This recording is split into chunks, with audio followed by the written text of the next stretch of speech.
आमतौर पर सबसे सुरक्षित माने जाने वाले कॉरपोरेट ऑफिसेज भी क्या अब क्राइम सिंडिकेट का अड्डा बन गए हैं? क्या नौकरी और टारगेट्स पूरा करने के नाम पर धर्म परिवर्तन कराने का खेल चल रहा है?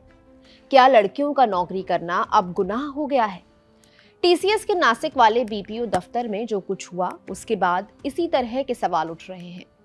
फिलहाल कंपनी ने नई भर्तियों पर रोक लगा दी है और सारे कर्मचारियों से वर्क फ्रॉम होम करने के लिए कहा गया है। इसके अलावा पुलिस ने इस मामले में अब तक 8 लोगों को गिरफ्तार किया है, जबकि सिंडिकेट की सरगना निदा खान अभी फरार है। टीसीएस के कॉल सेंटर में यौन उत्पीड़न और धर्मांतरण की हेडलाइंस हर जगह चल रही हैं। लेकिन हम इस बात की तह तक जाएंगे कि 2022 से 2026 की शुरुआत तक ये सब दफ्तर के अंदर आखिर कैसे चलता रहा, कैसे एक ग्रूमिंग गैंग सिस्टम की नाक के नीचे पनपता रहा। ये कोई आम वर्कप्लेस हरासमेंट का मामला बिल्कुल नहीं है। बात यौन शोषण या धर्मांतरण तक नहीं रुकी है। अब इस नेक्सस में विदेशी फंडिंग और एक बहुत बड़े सिंडिकेट के शामिल होने के सुराग मिल रहे हैं। ये एक ऐसा जाल था जिसने एक प्रोफेशनल जगह को स्लीपर सेल के ठिकाने में बदल दिया था। सोचने वाली बात यह है कि ऐसी जगह जहां हर कर्मचारी की मॉनिटरिंग होती है, वहां इतना बड़ा खेल कैसे खेला जा रहा था?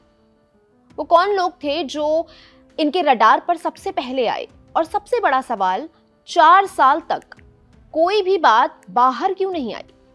सभी सवालों पर बात करेंगे। पहले इस सिंडिकेट की मॉडस ऑपरेंडी को समझ लीजिए। ये बहुत चालाकी से अपना शिकार चुनते थे। इनके निशाने पर वो लड़कियां थीं जिनकी उम्र 18 से 25 साल के बीच थी। ये वो लड़कियां थीं जो पहली बार घर से निकलकर बड़े शहर में नौकरी करने आई थीं, या फिर जिनकी माली हालत ज्यादा ठीक नहीं थी। ये लोग ऑफिस आने वाली नई लड़कियों की प्रोफाइलिंग करते थे। वो ये पता लगाते थे कि किसके परिवार में क्या परेशानी चल रही है। किसी के घर में पैसों की भारी दिक्कत थी तो किसी के माता पिता के बीच अनबन थी। ऐसी लड़कियां जो मानसिक तौर पर थोड़ी कमजोर और अकेली थीं, जिन्हें आसानी से बातों में फंसाया जा सकता था, वो इनका सबसे आसान शिकार बन जाती थी। इस काले खेल के पीछे पूरा ग्रूमिंग गैंग था। पुलिस की अब तक की जांच में 7 पुरुष और 2 महिलाओं के नाम सामने आए हैं।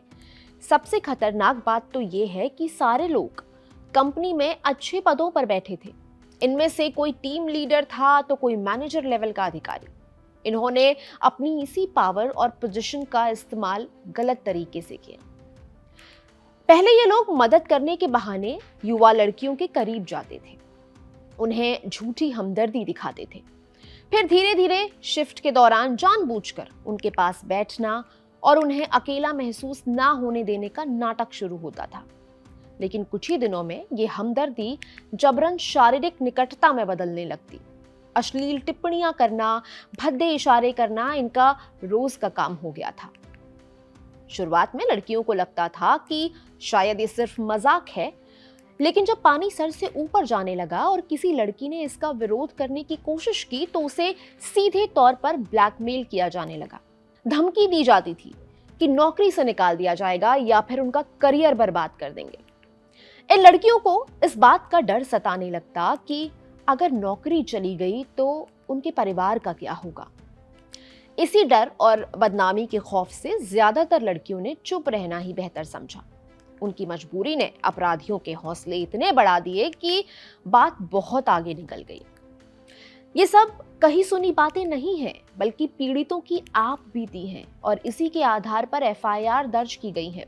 एक एफआईआर में बेहद संगीन और डरावना मामला दर्ज हुआ है जो तौसिफ अत्तार और दानिश शेख नाम के आरोपियों से जुड़ा है। दोनों इस गिरोह के अहम सदस्य हैं। दोनों पर आरोप है कि दोनों ने लड़कियों को अपने जाल में फंसाया। पहले बहुत हमदर्दी दिखाई और फिर शादी का झांसा दिया। इसी झूठे वादे की आड़ में लड़कियों का कई बार यौन शोषण किया गया और जब लड़कियों ने शादी का दबाव बनाया तो उन्हें धमकाया जाने लगा। लेकिन कहानी यौन शोषण और ब्लैकमेलिंग पर आकर खत्म नहीं होती है। ये तो सिर्फ इस डरावने खेल का पहला कदम था। जब लड़कियों को मानसिक और शारीरिक रूप से तोड़ दिया गया तब शुरू हुआ गिरोह का असली एजेंडा, धर्मांतरण यानी जबरन धर्म बदलने का दबाव। जब लड़कियों को डरा धमकाकर पूरी तरह से बेबस कर दिया गया, तब उन पर धार्मिक बंदिशें थोपी जाने लगी। आरोपियों का मकसद सिर्फ शारीरिक शोषण नहीं था, वो इन लड़कियों की पहचान बदलना चाहते थे। शिफ्ट के दौरान काम के बीच में लड़कियों को नमाज पढ़ने के लिए मजबूर किया जाने लगा। इतना ही नहीं, जब रमजान का महीना आया तो उन पर रोजे रखने का दबाव भी डाला गया। उनके पहनावे, रहन सहन को लेकर भी नियम बनाए जाने लगे। लड़कियों को बताया गया कि उन्हें कैसे कपड़े पहनने चाहिए और किस तरह से ऑफिस आना चाहिए। बात सिर्फ दूसरे धर्म के तौर तरीके अपनाने की नहीं थी। गिरोह पर आरोप है कि उन्होंने आस्था पर भी गहरी चोट पहुंचाई। आरोपियों ने जानबूझकर हिंदू देवी देवताओं पर बेहद अभद्र और गंदी टिप्पणियां करना शुरू कर दिया, ताकि लड़कियों के मन में उनके ही धर्म के खिलाफ हीन भावना पैदा की जा सके। हद तो तब पार हो गई जब लड़कियों पर अपने घर से भगवान की तस्वीरें और मूर्तियां हटाने का दबाव बनाया गया। उन्हें कहा गया कि ये सब चीजें गलत हैं। इसके अलावा जो लड़कियां विशुद्ध शाकाहारी थीं, उनके साथ भी क्रूरता की गई। उन्हें जबरन नॉनवेज यानी मांसाहारी खाना खिलाने की कोशिश की गई। ये सब इसलिए किया जा रहा था ताकि उनका धर्म भ्रष्ट किया जा सके और वो पूरी तरह से आरोपियों के कंट्रोल में आ जाएं। अब आप सोच रहे होंगे कि जब ऑफिस में इतने सारे लोग काम कर रहे थे तो किसी ने भी इस बात का विरोध क्यों नहीं किया? क्या किसी ने इन लड़कियों के लिए आवाज नहीं उठाई? तो सच तो यह है कि जिसने भी आवाज उठाने की हिम्मत की, उसे वहीं दबा दिया गया। इस मामले में ऐसे मेल एम्प्लॉय की आपबीती भी सामने आई है जिसने इस धर्मांतरण और गिरोह के काले खेल को समझ लिया था और इसका खुलकर विरोध किया था। जब उस शख्स ने देखा कि ऑफिस के अंदर कुछ खास लड़कियों को टारगेट करके उनका ब्रेन वॉश किया जा रहा है, तो उसने आरोपियों को रोकने की कोशिश की।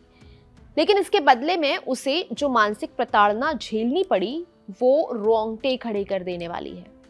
आरोपियों ने उसे डराने के लिए उसकी निजी जिंदगी को टारगेट किया। उस कर्मचारी की पत्नी लंबे समय से मेडिकल ट्रीटमेंट ले रही थी और वो दोनों कंसीव नहीं कर पा रहे थे। आरोपियों ने इस स्थिति का बेहद शर्मनाक तरीके से मजाक उड़ाया। उन्होंने उस कर्मचारी से कहा कि अगर बच्चा चाहिए तो वो अपनी पत्नी को उनके पास भेज दे। आप खुद सोच कर देखिए कि ये कितनी भद्दी और घिनौनी टिप्पणी है। ये उसके परिवार की इज्जत पर हमला था। लेकिन आरोपी सिर्फ जुबानी हमले तक नहीं रुके। जब उन्होंने देखा कि कर्मचारी फिर भी झुकने को तैयार नहीं है और उनकी पोल खोल सकता है, तो उन्होंने उसे नौकरी से निकालने की साजिश रची।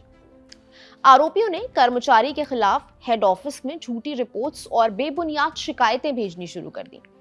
वो लोग उसका करियर बर्बाद करना चाहते थे ताकि ऑफिस में दहशत फैलाई जा सके और फिर कोई भी उनके खिलाफ आवाज उठाने की हिम्मत ना करे। वो लोग अपने मकसद में काफी हद तक कामयाब भी रहे। लेकिन सोचने वाली बात यह है कि इतना सब खुलेआम चल रहा था तो इस गिरोह को बचा कौन रहा था? इसका जवाब है वो सिस्टम जिसे इन लड़कियों की सुरक्षा के लिए बनाया गया था। किसी भी कॉरपोरेट कंपनी में एचआर यानी ह्यूमन रिसोर्स डिपार्टमेंट का काम होता है कर्मचारियों की परेशानी सुनना, उन्हें काम करने के लिए सुरक्षित और बेहतर माहौल देना। लेकिन टीसीएस नासिक के इस खौफनाक मामले में तो रक्षक ही भक्षक बन बैठे थे। इस गिरोह को ऑफिस के अंदर जो सबसे बड़ी ढाल मिली थी वो थी HR manager Nida Khan. Reports के मुताबिक निदा कंपनी के ग्रीवेंस टीम का अहम हिस्सा थी, लेकिन पुलिस जांच में जो सामने आया है उसके मुताबिक वो इस पूरे नेक्सस की अहम कड़ी थी। इसी वजह से उसे लेडी डी का नाम दिया जा रहा है, मतलब लेडी डॉन। एफआईआर के मुताबिक निदा का काम करने का तरीका बहुत ही शातिर और धोखेबाजी से भरा हुआ था। जब नई लड़कियां कंपनी में ज्वाइन करती और उनका ट्रेनिंग सेशन चल रहा होता तो निदा उनसे बहुत मीठी मीठी बातें करती थी। वो इन लड़कियों की पारिवारिक और आर्थिक परेशानी सुनकर झूठी हमदर्दी जताती थी ताकि वो मासूम लड़कियां उस पर पूरा भरोसा करने लगे। जब ये लड़कियां उसे अपनी बड़ी बहन या गाइड मानकर उस पर विश्वास करने लगती, तब निदा अपना असली खेल शुरू करती थी। वो बहुत चालाकी से इन लड़कियों को गिरोह के करीब ले जाती थी। उन्हें एक दूसरे से मिलवाती थी और काम के बहाने दोस्ती करने का दबाव बनाती थी। मतलब जो जाल बिछाया गया था उसमें लड़कियों को धकेलने का काम निदा खान ही कर रही थी। बात सिर्फ फंसाने तक नहीं रुकी। जब उन लड़कियों के साथ असल में उत्पीड़न शुरू होता और वो रोते हुए एचआर के पास शिकायत करने पहुंचती तो उन्हें इंसाफ की जगह सिर्फ निराशा मिलती। आरोप है कि निदा खान उन शिकायतों को आगे सीनियर मैनेजमेंट तक पहुंचाने के बजाय वहीं दबा देती थी। एक तरह से वो पीड़ित लड़कियों की शिकायतें डस्टबिन में डाल देती थी और बड़ी बेरहमी से उन्हें चुप कराते हुए कहती थी कि कॉर्पोरेट में ये सब तो चलता रहता है। वो लड़कियों को डराती थी कि चुपचाप काम करो वरना नौकरी से हाथ धोना पड़ेगा। निदा की ऐसी सपोर्ट ने आरोपियों को पूरी तरह से बेखौफ कर दिया था। अब एक सवाल आपके जहन में भी आता होगा, जब एचआर खुद लड़कियों की शिकायतें दबा रही थी, मैनेजमेंट की आंख पूरी तरह से बंद थी, तो फिर इस खौफनाक सिंडिकेट का पर्दाफाश आखिर हुआ कैसे? बंद दरवाजों और एसी दफ्तरों के पीछे 4 साल से चल रहे इस डरावने खेल की भनक नासिक पुलिस तक कैसे पहुंची?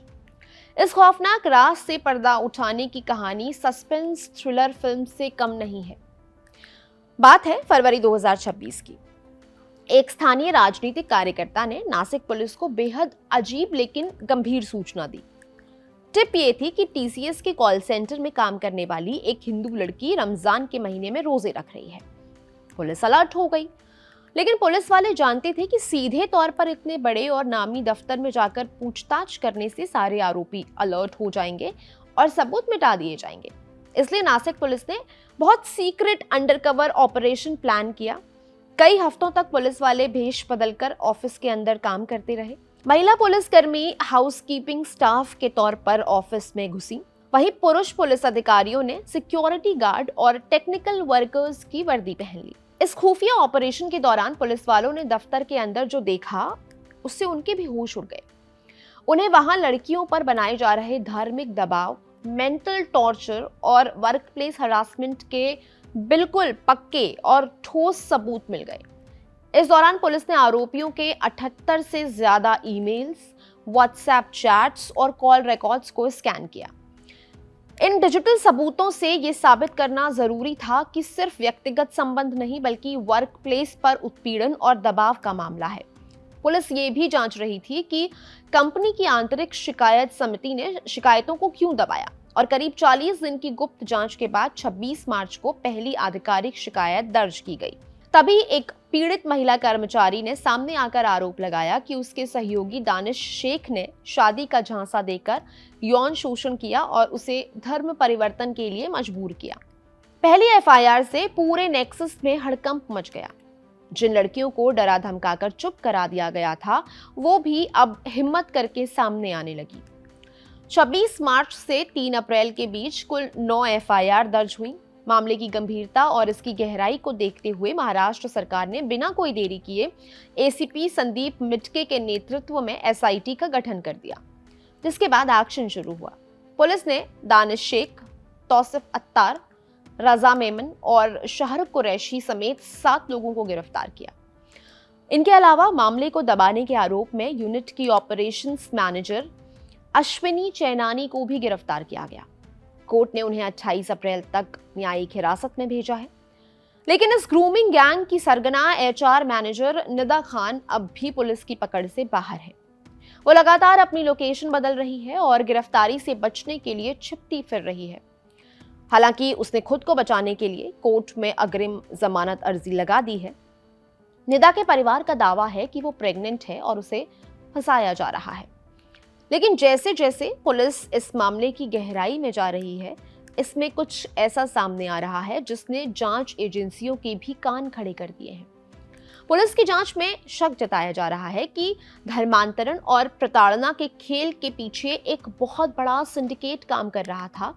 और सबसे चौंकाने वाली बात यह है कि इस सिंडिकेट को देश के बाहर से यानी विदेशी फंडिंग मिलने की आशंका है। जैसे ही विदेशी फंडिंग और धर्मांतरण के संगठित नेटवर्क की बात सामने आई, देश की सुरक्षा एजेंसियां सतर्क हो गईं। अब इस मामले में एसआईडी यानी स्टेट इंटेलिजेंस डिपार्टमेंट, एटीएस और एनआईए जैसी एजेंसियां भी इनपुट जुटा रही हैं। जांच एजेंसियों के रडार पर एक नाम आया है, इमरान खान। शक है कि यह व्यक्ति मलेशिया में बैठकर पूरे नेटवर्क को फंड कर रहा था और उन्हें दिशा निर्देश दे रहा था।